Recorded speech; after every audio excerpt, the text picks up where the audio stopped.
I'm Taylor Haase. This is Danny Shirey. We are coming to you from Penguins rookie camp.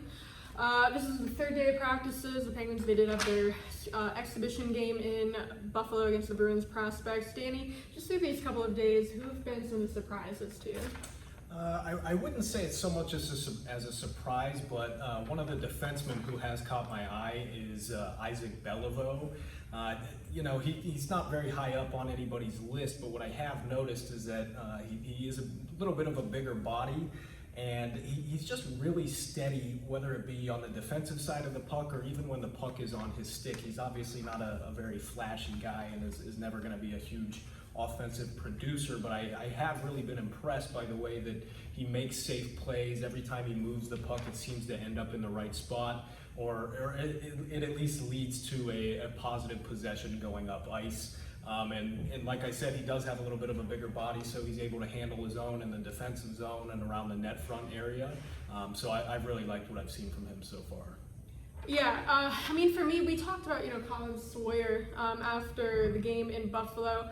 I'd still have to pick him just because, we were just talking about it before we recorded, but the door is like wide open to be the best right-handed defense prospect in the Penguins system. There aren't many, at least many, ones that I guess we've been following or talking about for a while. And I think he might be the top right-handed defense prospect in the system. Looking at, the game in Buffalo, from the first period, it was very clear that he was the best defenseman out there on the ice, and that goes beyond just the 4 points he had on the power play. It's no, we know he can score.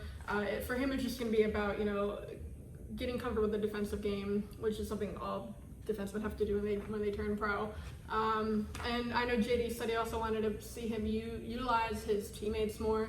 And know that he doesn't have to be the playmaker himself all the time, and that's again something a lot of these young guys have to learn when they turn pro, because they're used to being the guy in college.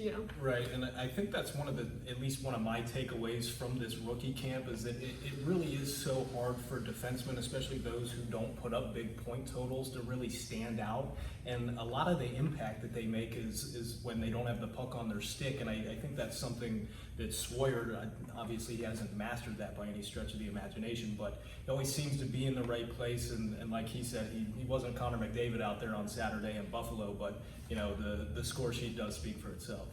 Yeah, and we've talked about the top line they've been using in Puustinen, Hollander, and Poulin. Those three have been, they've stood out the way they should in this setting, and that's, I wouldn't call it a surprise, but it's good to see, especially, Poulin coming into this. You look at his rookie year last year, it was really first half Poulin and second half Poulin were two very different players, and first half he really struggled, and then around January, he had the healthy scratch, which, kind of helped him get the message of, he had a lot of just poor decisions with the puck. And then they acquired Alex Nylander at that same time, and then they also moved him to center, and he just excelled as a center. He's been playing center in this camp, and he's looking a lot more like second half Poulin, which is what you want to see from him. He's not in the scrimmage, he wasn't making the turnovers that we were seeing first half Poulin make last year. So and the coaches really like him up the middle too, because even though he's not the greatest skater, when he's playing up the middle, he's more involved in the play and he ends up with more puck touches. And obviously a guy like him who has some pretty good hands and some offensive skill, you want the puck on his stick as much as possible. So now it's all about making the right reads and really honing in on his vision and his hockey IQ so that he can put it all together and become a more complete player. Yeah, and Valtteri Puustinen, his shot has been one of the biggest standouts for me. For his one-timer from the left circle, that's where he was on the Wilkes-Barre's top power play last year, and he just has an unreal shot, and that's kind of why his nickname in Finland was Phil Kessel. In Finland they would say it's kind of because of his shot, but his nickname was mostly Phil Kessel because he used to have a rounder face. He's since slimmed out, but Puustinen's shot, especially, he had the one-timer goal in the scrimmage was just insane. Yeah, it was. From what we've seen, there's no reason to believe that his shot is not at least NHL ready. And from what we saw last year and even throughout camp, this guy's got really good hockey IQ. He knows where the puck needs to go. He knows where he needs to be. That's been clearly evident every time he's out on the ice and making passes off the wall or slipping into little soft pockets in the offensive zone. So he would probably be at the top of my list. I know the Penguins have quite a few depth options going into this season, even though they might not be the best depth options. I think Pustinen's one of those guys that's right there.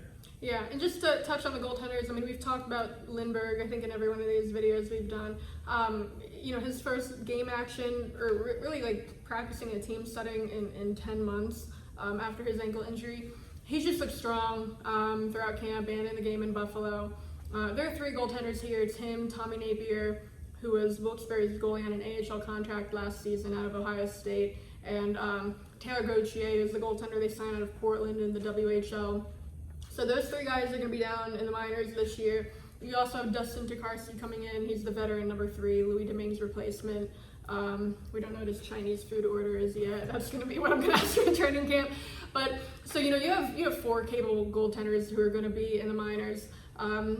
Lindbergh has of the rookies. Lindbergh is the standout. So I think what we see happen is Lindbergh and Tokarski split the time 50-50 in Wilkes-Barre. You probably see Gauthier and Napier go down to Wheeling, which isn't the worst thing in the world for a goaltender. It's a whole lot different for a goaltender to go down to the ECHL than a skater. It's not like a death sentence. It's not doesn't mean they're a bust.